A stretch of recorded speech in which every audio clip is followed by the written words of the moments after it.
क्या कराची में peoples party और जमात इस्लामी का इत्तेहाद मुमकिन है? मज़हर अब्बास साहब। जी बिल्कुल मुमकिन है, माजी में भी इनकी वर्किंग रिलेशनशिप रही है और अब भी मुमकिन है।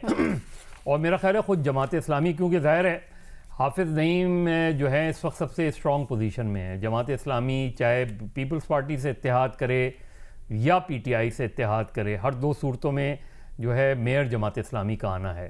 लेकिन जमात इस्लामी को क्या सूट करता है? जमात इस्लामी को पीपल्स पार्टी इसलिए ज़्यादा सूट करती है क्योंकि बहरहाल जो है प्रोविंशियल गवर्नमेंट से ही के ज़रिए ही आप चीज़ें आगे बढ़ा सकते हैं। ज़ाहिर एक बहुत ही इंडिपेंडेंट ऑटोनमस केएमसी तो नहीं है, तो आपको डिपेंडेंट होंगे फाइनेंशियल मामलात के लिए, अदरवाइज़ भी प्रोविंशियल गवर्नमेंट के। तो अल्टीमेटली मेरा ख्याल है इस टेम्परेचर को नीचे लाना चाहिए। मेरा ख्याल है जो पोजीशंस दोनों जमातों की आई हैं वो पोजीशन इससे पहले इन दोनों जमातों की कभी नहीं रही। यानी जमात इस्लामी 2015 में जमात इस्लामी की पोजीशन क्या थी? 2015 में जब लोकल बॉडीज़ हुए थे तो जमात इस्लामी के पास कितनी सीटें थी, या for that matter people's party के पास कितनी सीटें थी? तो आज एक अपॉर्चुनिटी दोनों को मिली है कि और दोनों स्मूथली, आइडियली तो ये है कि तीनों जमातें मिलकर कराची की खिदमत करें। किसी के पास टाउन्स हैं, टाउन ज़्यादा हैं, किसी के पास जो है यूसी ज़्यादा हैं, और जाहिर है मेयर की पावर से ज़्यादा टाउन्स की पावर्स हैं इस वक्त। तो अगर आपने कराची को बेहतर बनाना है तो मेरा ख्याल है ये गुस्से और इसको छोड़ें, आगे बढ़ें।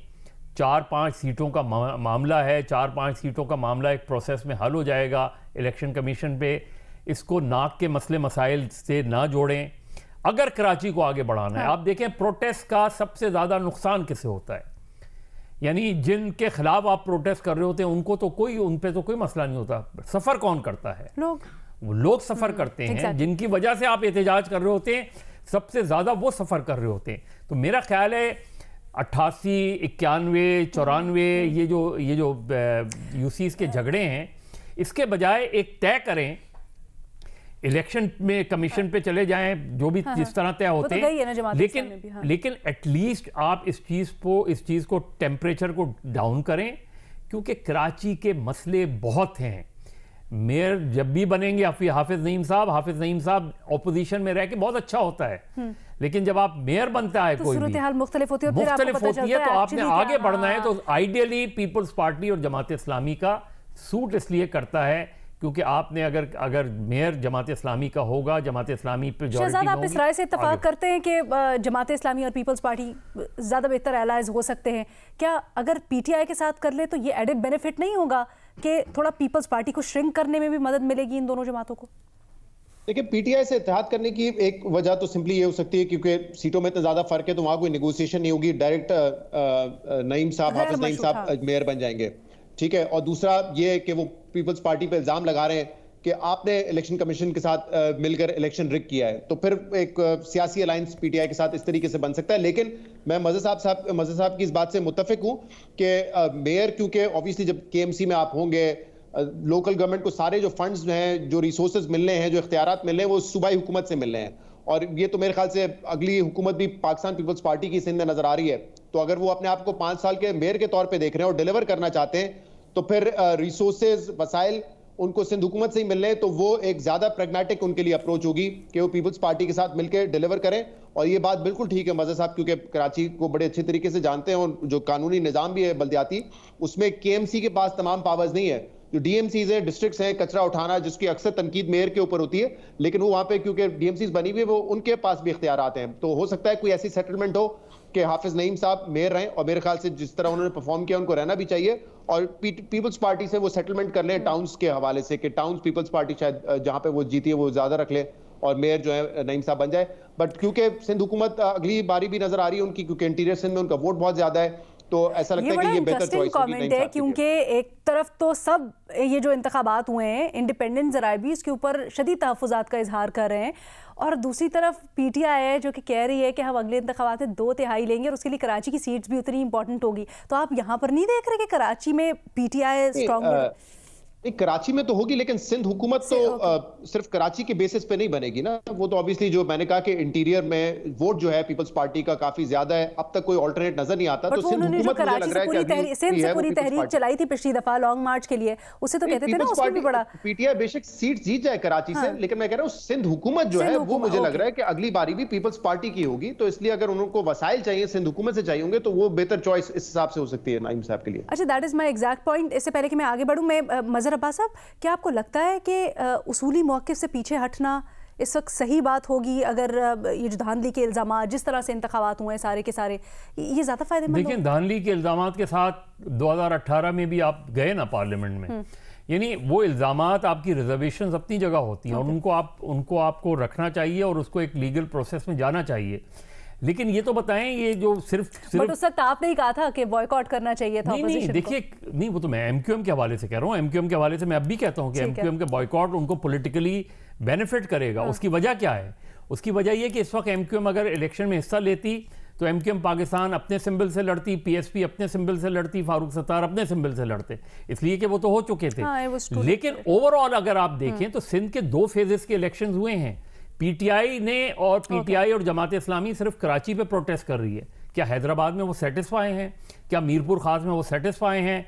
बाकी जगहों पे सेटिस्फाई हैं? जहां पीपल्स पार्टी की majority, for the first time peoples party का हैदराबाद में भी मेयर आ रहा है, मीरपुर खास में भी मेयर आ रहा है, सखर में भी मेयर आ रहा है। तो कराची में अगर पीपल्स पार्टी मेयर जमात को ऑफर कर देगी तो मेरा ख्याल है एक अच्छा मैसेज जाएगा। ठीक है, वरना जमात इस्लामी पीटीआई के साथ तो जा सकती है, क्यों नहीं जा सकती? बेनज़ीर, आपकी क्या राय है? देखिए अलीना, अगर जमात इस्लामी के मेयर आते हैं तो सेंसिबल और प्रैक्टिकल फ़ैसला तो यही होगा कि आप पीपल्स पार्टी के साथ कोई अच्छी वर्किंग रिलेशनशिप बनाएं, क्योंकि जाहिर सी बात है, जैसे पहले भी यहाँ पे बात हो रही थी कि सूबाई हुकूमत उनकी है और लगता भी ये है कि शायद अगली इलेक्शन के बाद भी पीपल्स पार्टी की हुकूमत आए सिंध में। और ये भी कहा जाता था कि जो वसीम अख्तर साहब जब मेयर थे कराची में 2016 से लेकर 2020 तक, तो कोई ख़ास कराची में काम उस वक्त नहीं हुआ। और उसकी एक बहुत बड़ी वजह कहा यह जाता था कि उसकी वजह ये थी कि कॉन्फ्रंटेशन रहती थी लोकल गवर्नमेंट में और सूबाई गवर्नमेंट में, जिसकी वजह से एक रुकावट बन के रही। तो बेहतर तो यही होगा और प्रैक्टिकली स्पीकिंग भी यही होगा मेरे ख्याल से। हाँ, अगर जमात इस्लामी पीटीआई के साथ जाती है तो उनको पॉलिटिकल माइलेज ज़रूर मिलेगा, लेकिन ऑन द ग्राउंड उनको कोई ख़ास फ़ायदा नहीं होगा, वो पीपल्स पार्टी के साथ ही होगा। अगर जमात इस्लामी ये सोच रही है कि अगले इलेक्शन में पीटीआई आ जाएगी सेंटर में तो शायद हमारी उनके साथ कोई रिलेशनशिप मिल जाए और फेडरल गवर्नमेंट कराची में हमारी कोई मदद करे, तो फिर उनको 2018 की तरफ देखना चाहिए जब पीटीआई के 14 MNAs थे कराची में, लेकिन फिर भी कहा यही जाता था कि पीटीआई ने कोई ख़ास काम कराची में नहीं किया। न्याय साहब, आप कहिएगा, नेचुरल एनिमीज़ हैं पीपल्स पार्टी और जमात इस्लामी। बड़ी दफ़ा हमने देखा जितनी पीटीआई पे तनकीद करते हैं उससे ज़्यादा पीपल्स पार्टी को तनकीद का निशाना बनाते हैं फॉर वेरी ऑब्वियस रीजंस। आपको लगता है कि अब उस पूरे के पूरे नैरेटिव से हटकर उनके साथ इत्तेहाद कर लेना, ठीक है बेशक मफाद में हो, ये ज़्यादा बेहतर होगा और जमात इस्लामी का जो सपोर्टर है वो इसको बैक करेगा? देखिए जी, मैं बात तो जो क्रक्स है वो तो मेरा भी वही है जो बेनज़ीर ने भी जवाब दिया है जरा डिफरेंट स्टाइल में।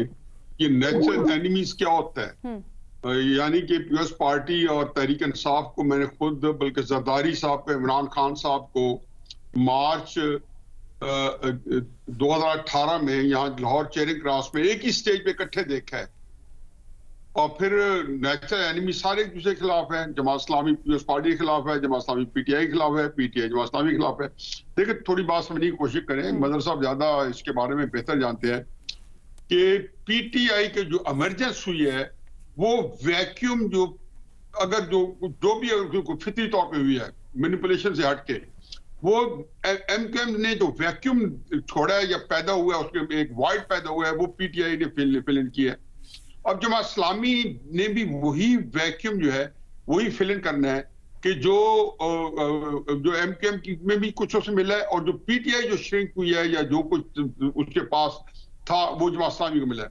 अब दो सूरतें हैं। जमात इस्लामी की मेयरशिप तो शोर शॉट है, वो तो प्लेटर में पीटीआई भी देगी और ऐलान भी कर रखा है, और पीपल्स पार्टी भी पहले दिन से ऐलान कर रखा है कि सारे इख्तलाफात के बावजूद, सारी जो है तू तकरार जो एक दूसरे के खिलाफ प्रेस कॉन्फ्रेंस हुई, उसके बावजूद एक मलफूफ अंदाज में पीपल्स पार्टी कहती थी इत्तेहाद हमने करना है जमात इस्लामी के साथ, उनके हक में भी जाता है और उसके लिए उन्होंने पेशरफ भी शुरू कर दिया। लेकिन मत भूलें कि पीटीआई के साथ जमात इस्लामी को अल्टीमेट सियासी लॉन्ग रन पे सियासी फायदा पीटीआई के साथ है, लेकिन नुकसान ये होगा जो बेनजीर ने कहा है, बिल्कुल ऑब्वियस सी बात है कि ऊपर सिंध की हुकूमत है, सिंध की हुकूमत की मदद के बगैर वो इनकैपेसिटेटेड रहेंगे, वो एक गैर मौसर रहेंगे, काम नहीं कर पाएंगे, लोगों की तनकीद होगी, लोग कहेंगे जी इन्होंने नहीं किया, एमक्यूएम ने भी सफर किया है। दूसरा, जब पीपल्स पार्टी के पास साथ आते हैं तो पीपल्स पार्टी के वोटर्स के अंदर उनको कोई पोलिटिकल स्पेस नहीं मिलती, और वो पोलिटिकल स्पेस जो पीटीआई के साथ रह के बहुत सारी ये गुडविल जो खींच सकते थे, वो जाहिर है कि वो कितनी एक होती है, रेलेवेंट बात है, फिर सियासत के अपने अनफोल्ड होना होता है, उसके डायनेमिक्स है। लेकिन ये है कि अगर नटशल कहें तो इंतजामी तौर पर अगर उनको परफॉर्म करना है, जैसे नेमतुल्लाह खान ने किया था, जैसे पहले अब्दुल अफगानी ने किया था जमात इस्लामी के मेयर्स ने, तो वो जाहिर है कि पीपल्स पार्टी के अम्ब्रेला में, और पीपल्स पार्टी लगता ही है कि उन्होंने एक नया जो पैराडाइम शिफ्ट आई है, एक नया उन्होंने डॉक्ट्रिन एवॉल्व किया है, इसकी एक और जो साइड है वो एक्सप्लोर करना है। ठीक है न्याई साहब, आपका पॉइंट आ गया। मैं मर्ज साहब से इसकी जो दूसरी फ्लिप साइड है वो एक्सप्लोर करना चाहूंगी। ये भी तो हो सकता है कि पीपल्स पार्टी ना चाहें कि अगले इलेक्शंस के लिए जमात इस्लामी को और उनके मेयर को काम करने दें या डिलीवर करने दें, तो रोड़े भी अटका सकते हैं, ये भी तो प्रॉब्लम है। देखिए, पीपल्स पार्टी दोनों एस्पेक्ट देख लें। पीपल्स पार्टी इस वक्त हर सूरत में चाहेगी कि डिप्टी मेयर पीटीआई का ना आ जाए, और डिप्टी मेयर पीटीआई के माने हुए कि आगे उनको फ़ायदा होगा इलेक्शंस का, और अगर पीपल्स पार्टी ने जमात इस्लामी को सेटिस्फाई नहीं किया तो जमात इस्लामी पीटीआई के। जमात इस्लामी पर प्रेशर क्या है? जमात इस्लामी पे उनके बहुत से लीडरों का, और ख़ास तौर पे जो सिंध से बाहर के लोग हैं, वो पीटीआई के साथ जाना चाहते हैं, और वो इसलिए पीटीआई के साथ जाना चाहते हैं कि अभी जो पंजाब और खैबर पख्तूनख्वा में इलेक्शंस होने जा रहे हैं, तो वो पीटीआई के साथ कुछ सीट एडजस्टमेंट की गुफ्तगू भी आगे बढ़ सकती है, ख़ासतौर पे खैबर पख्तूनख्वा में। तो जमात इस्लामी अगर लार्जर कॉन्टेक्स्ट में आगे की सियासत के हवाले से देख रही है, प्रोविंशियल असेंबलीज़ और फिर नेशनल असेंबली, तो उन्हें लॉन्ग टर्म में तो पीटीआई सूट करेगी। लेकिन चूंकि केएमसी इतना बड़ा मैंडेट उन्हें मिला है, तो अगर वो उसकी खातिर केएमसी को नज़रअंदाज कर देंगे, और केएमसी में जाहिर है जब पीटीआई और जमात इस्लामी का होगा तो इसका मतलब है कि ऑपोजिशन का मेयर होगा ना, तो अगर ऑपोजिशन का मेयर होगा तो फिर कराची विल सफ़र, तो कराची तो फिर उसकी कराची की सफरिंग तो अपनी जगह रहेगी, क्योंकि प्रोविंशियल गवर्नमेंट तो पीपल्स पार्टी की होगी। तो ये मेरा ख्याल है दोनों के लिए इंपॉर्टेंट वो है। जिस खैबर पख्तूनख्वा में सेटलमेंट का आपने, अंडरस्टैंडिंग का आपने भी हवाला दिया, और हम सुन भी रहे हैं कयास आराइयाँ, तो ये वैसे ज्यादती नहीं है कि कराची के फैसले खैबर पख्तूनख्वा की सेटलमेंट अंडरस्टैंडिंग के ऊपर हो रहे हैं? इस तरह तो होता है इस तरह के कामों में।